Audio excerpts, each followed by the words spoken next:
Hello everyone and welcome back to JB's Total Gaming. I know this is a channel where we normally talk about board games and video games, but I've decided to talk a little bit about some role-playing games, which we've done briefly in the past, and specifically about Dungeons & Dragons.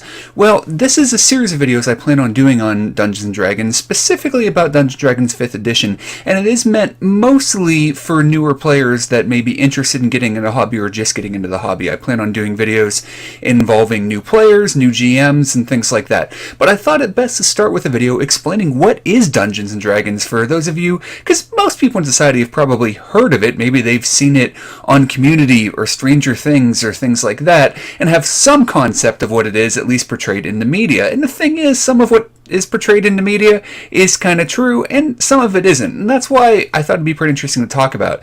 Actually, there was a channel, itmejp, that covers gaming, but also does role-playing on Twitch and shows those videos, and they did a podcast about 5th edition, and one of the people on there, Matt Colville, who I didn't know, he was out of the four people, was the one I didn't know.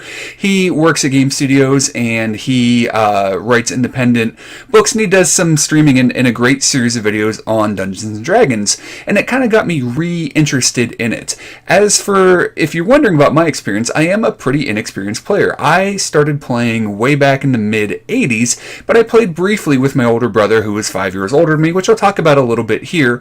I've played a little bit of role-playing games in between, a little bit of Chill, a kind of an obscure game, Dresden Files, and the Star Wars RPG recently, and some other things, and just recently got back into the game with 5th edition. So when I'm talking about a player giving advice to new players, or DM giving advice to DMs, there's a lot of stuff out there from experts, and that advice is great, and I love it, and I say go seek that out. But I thought it might be worthwhile to get some advice from somebody who is going through it themselves and starting out, and somebody without 30 years of experience being a DM talking to you, and that's kind of why I want to do this series. But first and foremost, let's talk about what Dungeons & Dragons is, before we get into all of that other stuff. And I thought initially we would talk a little bit about the history of Dungeons & Dragons. There's great websites for that. I'm on a site about the history of D&D. Like I said, Matt Colville does some interesting things building a character in different editions, but sadly I believe he only gets up to 2nd edition, but there's a lot of things in between 1st and 2nd edition. It's a weird thing. But let's talk about that a little bit. Back in 74 here, we have, I believe you could also have gotten them in like one book or 3 different books, the original Dungeons & Dragons books here. Now, these were very, very simplistic. Not only were they simplistic, but they didn't technically have all the rules to play the game. In order to play the game, they wanted you to have these other resources, and I can't remember what the game, there was, Chainmail was the game that basically had the combat rules in it, and then there was another, like, survival sort of thing with this hex map you'd move across that involved the rules for traveling across the wilderness. It's kind of crazy to think about it when the game started. They didn't even have all of the stuff in it to play the game. I believe they did come out with like optional, simpler rules you could use within the game, but they wanted you to use the combat rules from this other system, Chainmail. But how did this game get started? Well, you see, there are several people involved with the creation of the game, but the one who often gets talked about as kind of the father of D&D is Gary Gygax. And he was really into fantasy wargaming. So what do I mean by that? Well, from back then and all the way up until today, you have war games, you have Napoleonic games and things like that where, players would come with these armies and they would try to have realistic rule sets and they'd fight each other. But fantasy wargaming wasn't really a big thing. And Gary Gygax, at one point, I think, called himself like the first proponent of that sort of gaming, where instead of fighting with Napoleonic soldiers or maybe Civil War soldiers or things like that in realistic rules, actual fantasy gaming, which would eventually go on to become things like Warhammer and Warhammer 40,000, which now are pretty big industries, but didn't really exist back then. People wanted to play the realistic things and not the fantasy things. So while that was something that Gary Gygax really liked, there's a component of that in Dungeons & Dragons. And a lot of the things in the early game have been kind of lost in later editions. And it was a very, very different game. It was a relatively simplistic game, where character creation was very quick. At the beginning, you basically just had fighting men and you had magic users, which sometimes you'll hear people still to this day use the term magic user when talking about a wizard because it's an old D&D term. Obviously it means the same thing, but that's what they were called. And there were weird things where you would start off with 1d6 worth of hit points, maybe +1 if you were a fighter, and weapons all did 1d6 damage. So all this idea of rolling different dice and things like that, the d20 that is famously used in Dungeons and Dragons, wasn't in the game. They didn't use those other dice until a little bit later with the Greyhawk expansion. But it was really interesting. Characters died really, really quickly, and it was a different world than what we think of Dungeons and Dragons today, because Dungeons and Dragons today looks very, very much like Tolkien's fantasy. And yes, there are halflings, and we call them halflings, not hobbits, because we can't call them hobbits because they were sued over using that name way back when they just basically said, we'll call them halflings, and they said, okay. Nowadays it would have been a much bigger deal for something like that. And elves, and some of that stuff came in later. In the original game, I believe you could only play human and dwarves could only get up to a certain level because dwarves were a race in decline. And one of the only cool things they could do is realize if a dungeon was heading down on a slight slope, because dungeons got tougher as you got in tougher levels. So this was a brutal game. Most characters died very quickly. If you could live for a while, you could get to be pretty powerful. Fighters could become lords and build keeps. And this is something that's been kind of lost in a lot of games today. And, command armies. And wizards maybe had less cool stuff where they'd build towers and work on spells and things like that. But they were much more powerful. The stuff they could do late game, while they were weak early, in early levels compared to fighters, in late game they just blew them away. So maybe that was part of the reason fighters had cooler stuff. But it was a different type of fantasy world than you might expect. While we think of today's Dungeons and Dragons as very Tolkien-esque, the game was originally based more on kind of pulp stuff, kind of like Conan. And in the original Conan books, you don't start with Conan as a child and then give him a reason to have this vendetta. He's the Conan in the movie who sees a tower and says, what's that? What's a tower has loot up there? Or I'm going to climb up and steal it because I can. That's the sort of thing that these games were more based on. And we can see if we go down here to a little bit later in history, and this is where I came in. Let's see here. I was born. Let's see here. This edition actually came out. Second edition came out. Here's all kinds of other stuff you can see early on. Second edition came out when I was 8 years old. I played pretty much AD&D, and I do remember this book as well. My brother, who was 5 years older, would run the game with me, and he had the basic rule book and then the advanced D&D player's handbook. But if we look at this advanced D&D player's handbook, we can see there are lizard men that the players have killed. They're wiping off their swords. They're stealing gems from the eye of this creature. Nowadays, there's a lot of people have a depiction of Dungeons & Dragons as these heroic heroes that, going out and doing all these great things and saving townsfolk. That wasn't necessarily what it was about. Some people would play those sort of games. Some people would play those sort of characters. And even the idea of alignments is now kind of a thing that is joked about on Facebook. You may see these things with like lawful good and chaotic evil and all these 9 different things. That started with Dungeons & Dragons, but that actually wasn't in the game originally. Originally, there was alignments, but it was just chaotic or lawful. Basically, did you believe in the laws and want to uphold them, or did you believe more in personal freedoms and things like that, which could also mean, being evil potentially, but it could just be, that I believe the authorities are corrupt or that we should have more freedoms. It wasn't necessarily completely anarchist, though it could be, but that's all alignment was originally. It got spread out more. Most people think alignment is dumb. They tried to get rid of it at one point, but this whole idea of this spectrum of alignments, people like arguing about it, so it still exists today, even in 5th edition Dungeons & Dragons.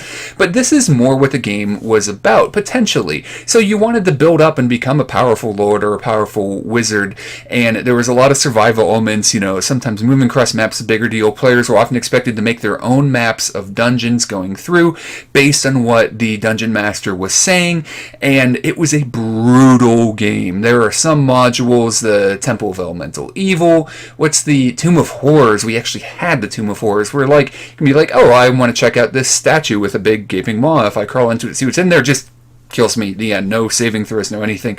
It was a game where the dungeon masters could, if they wanted to, had the tools to just be cruel to their players. And while some of that still exists today, there are things that can instantly kill you. A mind flayer, if they do a certain thing, can eat your brain out, and you won't be able to be resurrected after that either, because even if you're high level, because your brain's gone, things like that. It was an extremely brutal game back in the day, but it obviously was a power fantasy, and it was a power fantasy based largely around the pulp fantasy of the time. Some of the lower fantasies, not necessarily some of the higher Tolkien-esque fantasies that a lot of people may have assumed that the game was about. But the game has evolved over the years. It's gone through many editions. We can scroll down and, here, all of this stuff was before we get to 2nd edition, and we're now in 5th edition Dungeons & Dragons, and the game has changed quite a bit. And one of the things that's really cool about the game today is something that actually started in its very early history. Even though the game was different back then than it is now, there's something very, very important that I want to point out about the original intention of the design. I remember hearing stories back in the day about people would get a hold of Gary Gygax's phone number and call him and say, hey, this happened at the table. The rules are kind of vague. Actually, the rules were worded pretty terribly in some places. Not only is there a term now, Gygaxian language, for overly complex language for no apparent reason, but certain words he would use that just weren't used anymore, things like that. But even when you were creating your character, you would roll 3d6, because they only had d6 back then, and take the total, and then that would be your stats. And people didn't understand if you got to choose where to put the stats or you just had to put them in order as you rolled them, because even the wording of that was a little bit odd in the original rulebook. But anyways, one thing that would happen though is players would call Gary Gygax up and say, what should we do in this situation? And he would inevitably say, well, what ruling did you make at the table? And he would listen and say, that sounds good. The point of the game, even from the very beginning, was you still could make it what you wanted to make it. People wanted things like maybe specific hit locations, this or that, things that even today people debate about. That's something that maybe people wanted in certain editions that didn't show up, or things like that. A lot of people want to do certain things, and the point was you are allowed to do that. The original intention was you were allowed to homebrew. Basically, the goal of the game has always been to have fun. It had some combat fantasy roots as far as tabletop gaming. It had some roots in pulp sort of fantasy, but the point of the game is to have fun and to do what makes sense to you and what works for you. And that's one of the things I really like about Dungeons & Dragons, and one of the reasons why I think it's such an interesting and diverse game. And I want to talk about just how diverse it is, because there are a lot of ways you can play the game today and a lot of ways the game can be enjoyed. A lot of times people will talk about different styles of gamer. You'll hear videos, if you go look for them, about different types of players in role-playing games and how to deal with them, because some of them can be problematic, and if not problematic, if you have different personalities at the table, you can have an issue. So here I'm just showing an example of people playing the game. Now here, though, you can see there's kind of a cardboard thing laid out. It's within grids. There's miniatures on the table. There's actually an actual thing. Some of the stuff is drawn on the thing. There is an actual piece of terrain on there with this building on the board, and you see the Dungeon Master behind this really cool castle screen. All of these things are things that can be used or not used. Some Dungeon Masters use screens, some don't, and we can do a video on that if you want to. Some players use a grid-based thing in terrain, some people don't. Some people use very, very complicated, sometimes expensive things, sometimes homemade things, and when I play, usually, we don't do any of that. It's all just loosely kept track of. And one of the that's the reason I chose this picture. It wasn't an incredibly elaborate terrain set. It was kind of a hodgepodge of we're using this grid, we are using miniatures, we're using some terrain. You can find simpler stuff, you can find more complex stuff, but if people want to play the game for tactical combat, you can do that. This game can be played like a board game like Descent or Gloomhaven, which has gotten very popular recently, except it can be much more intricate than that. Your characters, as they level up, are going to learn a ton of abilities. You're going to maybe do all kinds of cool things. People can talk about what to do. You can hold actions. You can try to help people out and do combination things. You can play the game for tactical combat. You can play the game for trying to maximize the use of your character, reading through the rules and trying to figure out what the most powerful character is and trying to do certain things in order to build that. You can enjoy the game by playing as a team and working through situations together. and be totally into that kind of tactical statistics mindset. Or you can play the game more dramatically and act out your character and use character voices. And this is another sort of player. And here I'm showing a picture of Critical Role, a show on Geek and Sundry. It's on Twitch. They do live every Thursday, I believe. I believe they just finished up their first season recently. But they and the videos are on Geek and Sundry, where all of the people in the game are voice actors, being voice actors. Well, obviously they feel comfortable playing their character in their voice. And while they've been playing the game for a long time and have gotten pretty good tactically at the game, I still think for the most part these are players who enjoy playing it for the camaraderie, for the working together, the theatrics. They enjoy playing their character. They enjoy the story of the game, because while this can be a very deep, strategic, tactical sort of game, it can be a story-driven game. You can have sessions with no combat if that's the way you want to run the game. And this is where one of the tricky things comes in Dungeons & Dragons. Maybe you are super into strategy and tactics and crunching numbers, or just, one of those aspects. Maybe you want to be somebody who plays the bard and comes up with limericks and songs that you can do, because a lot of your abilities are those things and you can actually sing them out while you play the game. Or maybe you're somebody that says, I don't want to do any of that. I just want to enjoy the game and hanging out with my friends and maybe do a cool thing every once in a while, but I don't want to speak in a character's voice. I don't want to sit there and crunch numbers, but that's perfectly okay, to be honest. Even though I really enjoy role-playing games, that's the sort of player I am. I'm someone who can enjoy all of it. I enjoy the combat a little bit, but I don't get super deep into it. I'm not worried about building the most optimal character. I enjoy the conversations, and for me, for example, if I am running a game, something I think is important, if a character wants to convince a non-player character of something, I may say, well, what exactly do you say to them? Because if they just say, I convinced the character to let me in, and I want to roll a die. Well, if I play with people who absolutely are determined to play that way, I'll allow it. But what I'd much rather do, even if you don't want to act out your character, well, why should they let you in? What are you going to say to this character? And I may change the difficulty of how difficult that task is based on what the character says. Maybe they come up with something amazing, and then I'm like, you know what? This character would be convinced they would let you in. I don't even make them roll for it, because it just makes sense in the world that would work. You don't have to act out your character, things like that, although it may help make me think it's cool. It's all, in the end, this game is about having fun. Now, you can't have a difficulty if you have characters who want to dominate the game by telling other people what to do because they want to play tactically, who dominate the game because they want to just be out there and always talking and acting everything out, so they're the one always talking to non-player characters. And you can have a problem with players being too passive, actually, and looking at their phones all the time and not really engaging with the game. There are all kinds of things that can come up. But the goal of the game, if you remember, going back to what Gary Gygax said at the creation of the game, is, well, how did you rule it? What did you want to do? This is a game that is incredibly diverse, and I haven't really gotten too much into how to play the game, because when I want to talk about what Dungeons & Dragons is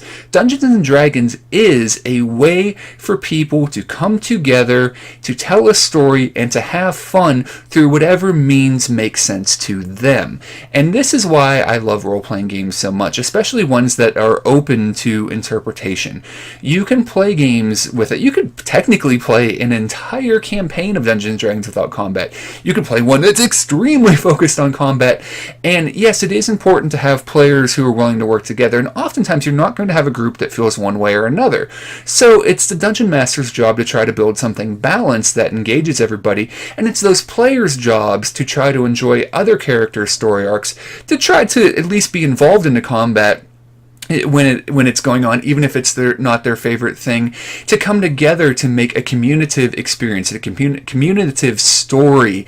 And that's what D&D is about. That story can be about a great combat. That story can be about, a great dialogue or song that somebody came up with. That story can be about just cool ideas that people came up with. One time in Critical Role, not to give away spoilers, there's 100 and whatever episodes, and there tend to be like 3 hours to 4 hours long. So I'm just going to say, at one point they wanted to stop a dragon from flying away, so they got a thing called an immovable rod, which is a thing you can get, teleported inside a dragon and planted it inside the dragon and then teleported out.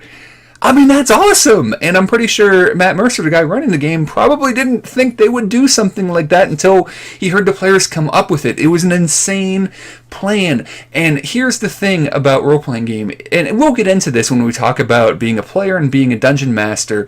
The best thing you can do when it makes sense is to say yes. Now, players can come up with ridiculous things that you have to sometimes be like, no, that's not going to work. And that's okay. That's part of the Dungeon Master's job too. But when I say yes, I don't just mean as a Dungeon Master allow players to do things.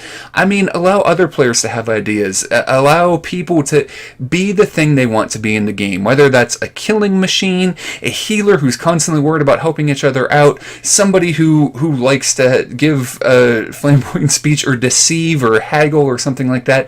As long as everybody can find where the fun is and come together, because that's what Dungeons & Dragons really is it's a community of people having an experience together. And that's kind of the final message I wanted to leave, because there's a lot of stereotypes about this game, about it being nerdy, at one point there are stereotypes about it being this demonic thing, where at one point they even changed like the terms demons and devils to other names or something like that, because they were getting all this flack because they were turning kids satanic, and then it was Ozzy Osbourne and Marilyn Manson, and it was violent TV, and then it was video games, and then the list goes on and on.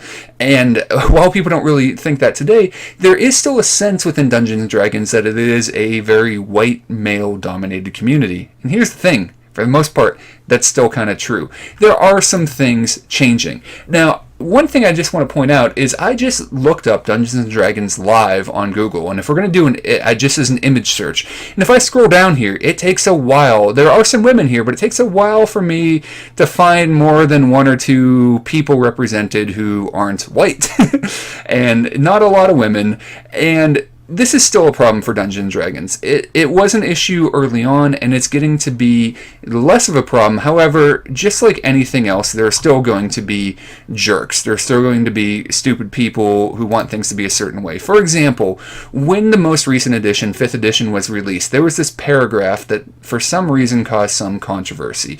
And I'll just read it here for you. You don't need to be confined to binary notions of sex and gender. You can play a male or female character without gaining any special benefits or hindrances. Think about how your character does or does not conform to broader cultural expectations of sex, gender, and sexual behavior. For example, a male drow cleric defies the traditional gender. If we're talking about, we're getting into, you need to know about Dungeons & Dragons to understand what they're talking about, a male drow cleric, because males are dominated by females in drow society, and a cleric is kind of weird because in general drow tend to be evil and worship this evil spider goddess and all of this. But the game is saying you can be whatever you want. And here's the deal. If you want to be a straight white man who plays a straight white character, you can do that. This doesn't change anything for existing players, and of course there were some people upset by this, but for the most part, people were really happy about this, including a lot of long-term players who were glad to see this statement of inclusivity. I know I was very glad to see it, and it's a culture that is slowly changing. It's slowly changing because of things like Critical Role, even though it, as you saw, was a white cast, still, they were obviously about inclusiveness.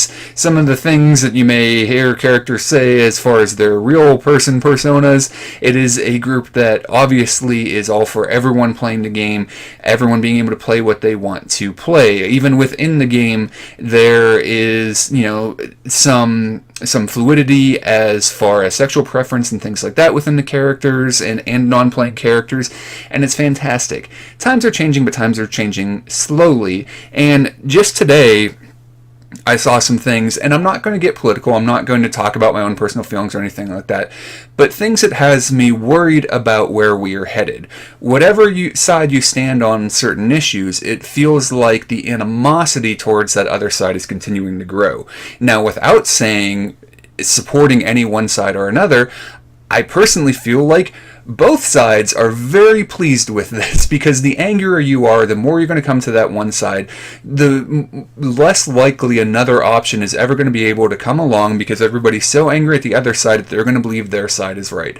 This is a tool that people use on both sides of the aisle in order to get people to not think for themselves. And being angry about allowing somebody to play a transgender character or homosexual character or an asexual character or whatever sort of character they want to be is just plain stupidity and bigotry, in my opinion. I will say that much. And I do love how things are slowly starting to change, and I wanted to bring this point up because role-playing should be about coming together as a community. You may have to, especially if you run an open group where people can come and go, because that is something that happens, or you can have a curated group. Even with a curated group, you're going to come into conflicts. You're going to come in with different personalities, different types of players even, that can make it odd to play the game. But ideally, this is an experience about telling a story together. That's what all role-playing, in my opinion, really should be. There are games that really focus on one aspect or another. Some are completely story-driven, some very combat-driven, but you're still telling a story together, even if you backstab each other. You don't necessarily have to all cooperate, but that can tell a great story. You can have characters secretly working for the other side the entire time. If you're going to do that, let your DM know, I would say. But or sometimes DM and players work together on things like that. But it's all about telling a story for enjoyment and bringing people together. I did a video a while back on the importance of gaming, and really that's what I think gaming should be and role-playing should be. And there are a lot of people who feel that way. For anything you may see about, oh, these are, nerds who dwell in their basements and they're antisocial and they hate women and there are idiots out there, but that isn't really what the community is. There are a lot of great people out there, and sometimes you may need to leave a group. Sometimes there are things that go on in the group that are unacceptable, and one big thing I want to point out, if there's ever anything that you are uncomfortable with, you don't have to be a part of it. If you are running a game, you should make sure you understand your players and who is in it, and anything that makes someone uncomfortable shouldn't be part of the game. That's something, again, we can do a whole video on if you guys want to, and let me know what sort of things you might be interested in as far as new GM tips, new player tips, different player types, different things within the game, building a character. All those sort of things are things that we may talk about in an upcoming video. If there's a topic you want to see, let me know. But at the end of the day, part of the reason that I love video games is because you have a level of interaction beyond what you would have just watching a film. Part of the reason I love board games is you have that interpersonal interaction that you seldom get with video games unless you're playing a game side by side. And even then, it's often not quite the same because you're focused on the screen. Whereas in playing a board game, there's a lot of focus on each other, not just the board. But with role-playing games, there's something even more than that. You are not only interacting with a story, you are not only interacting with each other, but you're interacting with each other and building the story as you go. Dungeons & Dragons isn't just about some other person coming up with a story and then telling you about it. This is something you do together. A good Dungeon Master will adapt to their players. Players will sometimes go along with plot hooks and not just be jerks and completely do their own thing in games, hopefully, especially if you're working with a new Dungeon Master. And in the end, hopefully, you've had a good time together, telling a story, interacting with a story, doing everything you can do in all of the other mediums kind of combined in one. And that's why I think role-playing is so cool. Dungeons & Dragons is really kind of the forerunner of what we think of as role-playing games. And it's something that I'm trying to get back into now, which is why I'm talking about it. So hopefully you guys enjoyed this video. And we'll be back with more. Let me know what you guys want to hear about in the comments. And thanks a lot for watching, and we'll talk to you again soon.